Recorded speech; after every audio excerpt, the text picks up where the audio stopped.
Hello, everybody. This is Jay again, and as promised, I am going to just jump right in.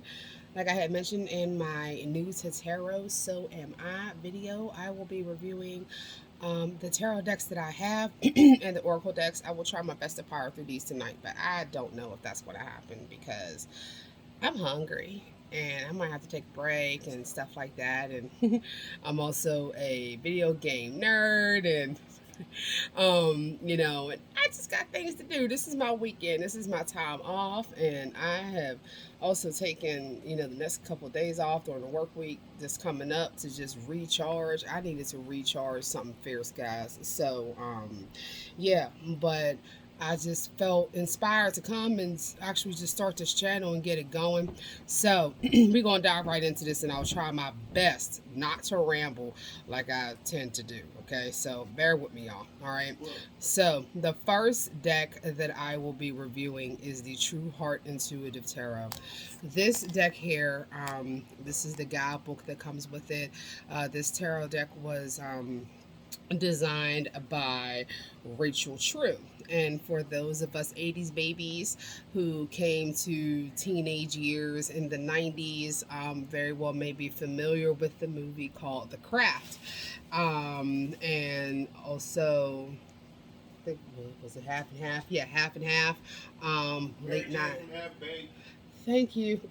She was Mary Jane from Half Baked as well. That's my loving husband in the background. I love him so much. He's such a blessing. But Rachel has been in a number of cult favorites for us 80s babies, early 90s babies. Well, I'm early 80s, but that's neither here nor there. So, in any case, when she came out with this tarot deck, it was actually she started off wanting to write a novel, and um, when she set out to do this, she felt inspired. Hey, let's do a tarot deck, and she actually kind of combined the two. A number of the reviews that I heard from this deck, folks were kind of like, I don't want to hear about what she had to say. I just wanted to see. About the book, or I wanted to read about the cards, not about her life. And so a couple of folks, weren't very receptive of, how she put her guidebook together. I personally, and I respect their opinions, and I get it. When people get decks, they get them for various reasons and they have various expectations. This was my first tarot deck. I was looking, so quick backstory, a little bit. Like I said, I'll try not to ramble too much. So there's a lot of deconstruction that's going on with regards to the religion that I was brought up in, and just expanding my thought process for divination is just how I see myself in the universe and what I can do to help, but more so help heal myself. And tarot just came up like, hey, this is something that you very well could benefit from. I started looking at books online, and in these tumultuous times, at least here in the United States, there's a lot going on. And being a woman of color, I'm just like, okay, I was just wanted to find a deck that I felt will resonate with me. And that's no disrespect to, your originators, your Marcel, your Toth, your Rider Waite Smith, but there are so many tarot decks out there that have, where the imagery and illustrations are derivatives of those three decks. And I mean, if you're very fond of cats, or heck, I'm a Harry Potter nerd. I've seen Harry Potter tarots, I've seen Disney character tarots, I've seen cat tarots, and so like I said, for me, I just wanted I was looking for something that I felt would resonate with me, that was more inclusive of all ethnicities and things of that nature. So that's what um, was fueling my search. And this deck actually had just released around the time. Not too long before I had started looking, and I'm like, oh my goodness, Rachel True came out with a tarot deck. Who thought? And so just doing my research, I would look at other decks, and I kept finding myself coming back to True Heart. Um, Christmas Eve of 2020, I wound up going down to my local bookstore, and I saw the number of decks that they had there. An Oracle deck that I saw was the Moonology Oracle deck. I will be getting that as well because me personally, just the lunar phases do have a particular impact on me. I notice just how they impact me, so that's something that I do intend to purchase. Um, but in any case, getting back to True Heart, um, looking at the decks, I'm like, yeah, because I wanted to handle the decks in person just to see what vibrations I received from them and True Heart. It was like, this is, yeah, we're starting here. So I purchased it, and I know some folks hold to the belief that you're not supposed to buy your own first tarot deck. Unfortunately, in my circle, I didn't have anybody to gift me a tarot deck. And if I would have said, hey, could you give me a tarot deck for Christmas? They would have looked at me like I was crazy. And I would have got a whole religious lecture on some nonsense. So,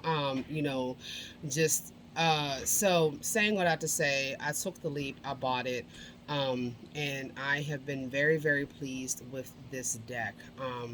So, like I had said, it's a full tarot. You have your 77 cards, your major and your minor arcana. Um, some folks I mean, it could stand to be a little bit sturdier, but to be honest, when you put everything together and go to shuffle, um, if they would have been thicker, I think it would have compromised the shuffleability, so to speak, of these cards. In comparison to a couple of the other cards that I have, they are a bit wider. So I'll just hold up one of the cards compared to my Centennial Edition Rider Smith Weight deck, and you can see that it's spatial reasoning, folks. I need a bit of it, right? But you can see they're a bit wider, still about the same length, but a bit wider. Um, so, you know, to each their own. But I truly enjoy this deck.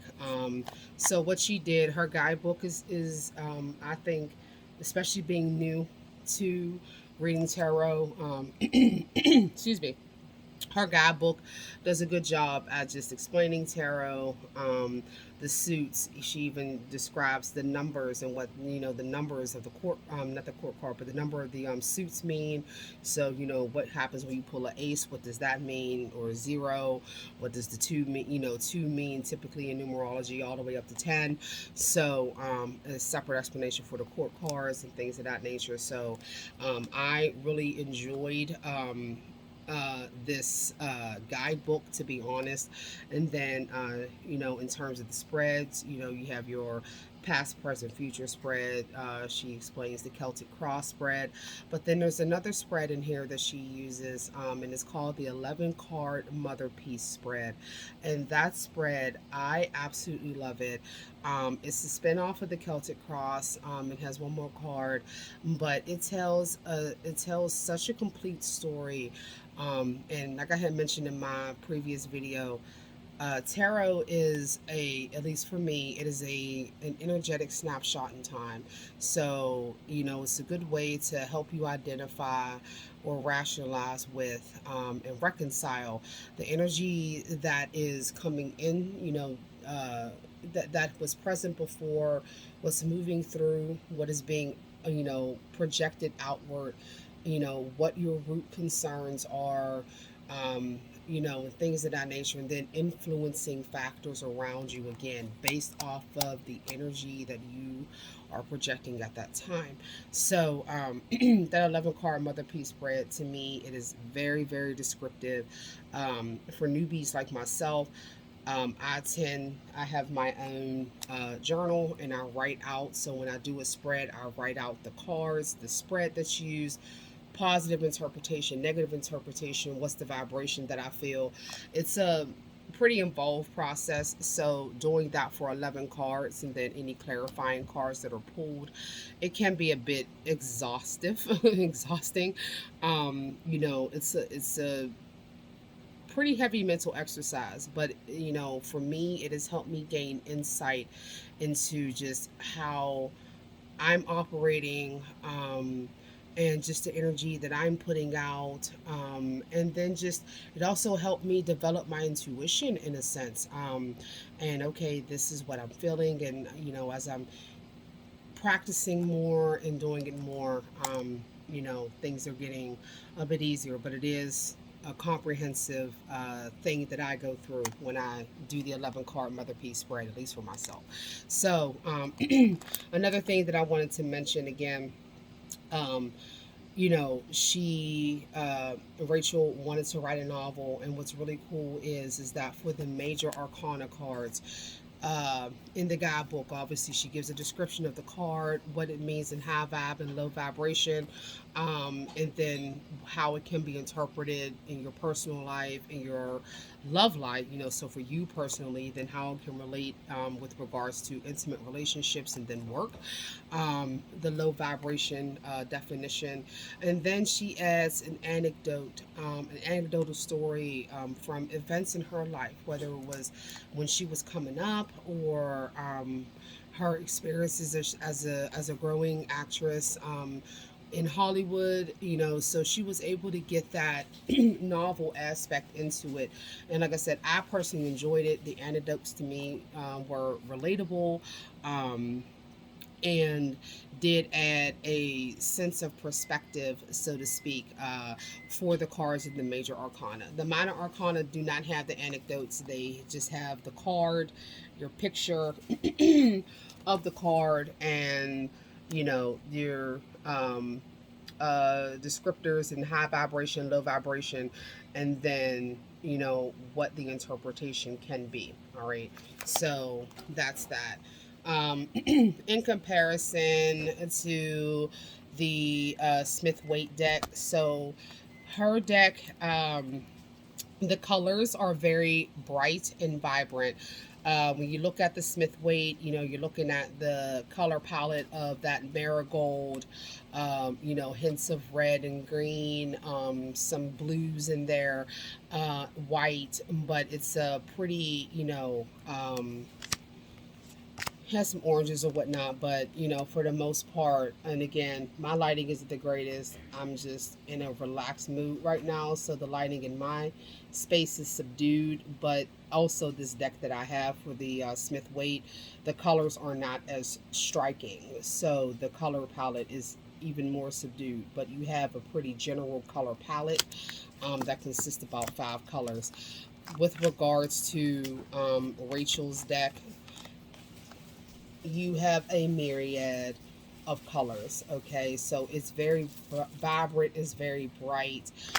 It's just, to me, it just gives a really refreshing feel. Even if you pull a card that's in, that's a heavy card, everybody thinks, oh my god, the death card is so heavy. Death means rebirth. Okay. So that's not, it's a heavy card, but it's not necessarily a bad thing. 2 cards that to me are very striking, and I will pull them, are the 9 and 10 of swords. Okay.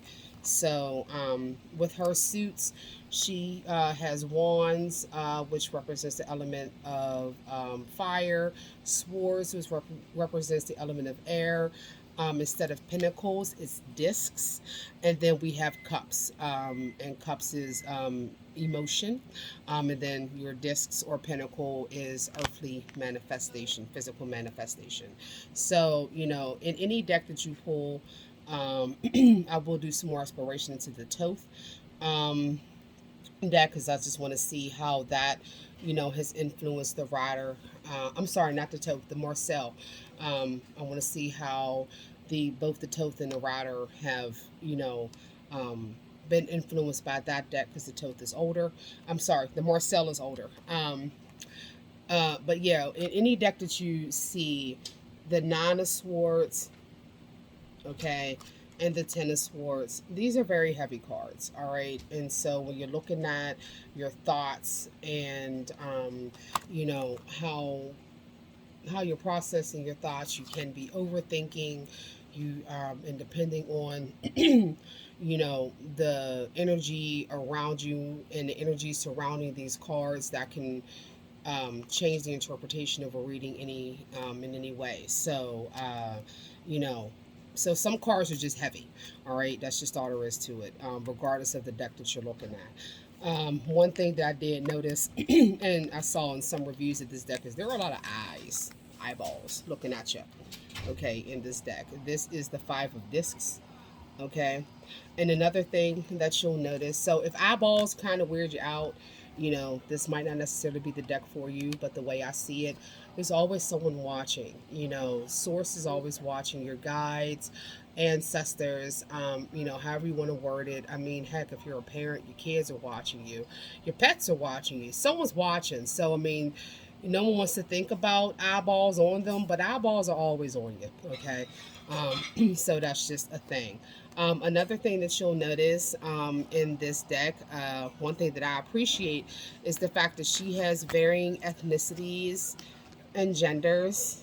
This is your Four of Discs. And we have a gentleman that looks like he's West Indian or,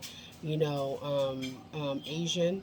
And this is awesome, you know what I mean, to see different colors, different skin tones, ethnic races, or and genders throughout the deck. I think that is fantastic, and yeah, there's some more eyes there, but don't let them freak you out, okay?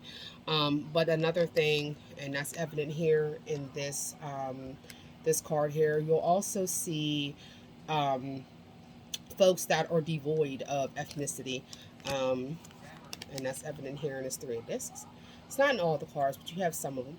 And so, I think that's kind of cool. And that is kind of like a, insert here kind of a thing. People just, they might be representative of an archetype or a thought process or just the embodiment of that particular suit or that emotion or what this, what's being represented.